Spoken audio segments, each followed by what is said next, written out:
Burning fat, losing fat can be confusing. No doubt, right? There's so much information out there. And not only that, but there's a lot of mistruths out there. There's a lot of what we would call myths, right? So I laid out top 5 myths, in my opinion, of fat loss at nomoresoftness.com. So this first tip I bring up in almost every fat loss video or blog that I talk about because it's so important and it's such a big lie. Everyone says you must diet. That is absolutely wrong. But you really honestly should not be on a diet. You should be trying to transform your life and turning your nutrition into a lifestyle. Myth 2, eat less, not more. Well, that's absolutely incorrect. Actually, if you want to burn fat, you should probably eat more. Now, there's obviously a rate of diminishing return there, right? You can't just eat an endless amount of food and expect to burn fat. But the problem is that we go to these low-calorie diets and simply stated, your body will adapt to that low-calorie diet, will drop your RMR, which is your resting metabolic rate, and you'll pretty much screw yourself. You will not actually be able to burn fat or lose weight. And most people struggle with that every day. So in theory, and actually this is really true, you have to eat more in order to burn more. Myth number 3 is cardio burns more fat than muscle. And that is absolutely not true. If you want to burn fat, start doing and focusing on resistance training.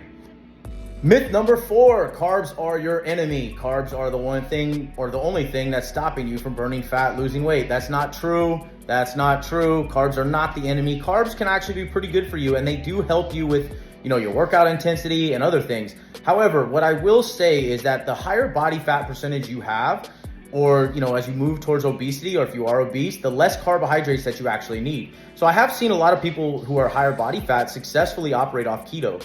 I would recommend that you fluctuate. So you go through a cycling of carbohydrates where you allow yourself time where you have no carbohydrates, and then you also have times where you're eating carbohydrates. That's in general, that's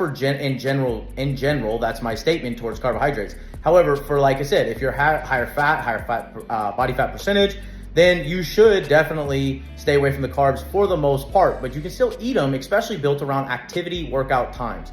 So carbohydrates are not the reason why you are getting fat. Typically, it's the kind of carbohydrates that you are eating. So stay away from refined and pick things that are high in fiber and they will slowly digest in your body.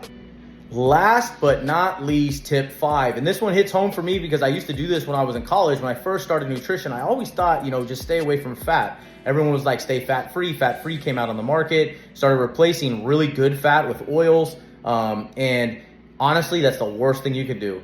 Fat is absolutely essential in order to burn fat. So we just broke down all of the 5 myths. If you want to learn more about each of the 5 myths and where I go into more detail, check out my blog on nomoresoftness.com. Don't forget to like and subscribe to our channels.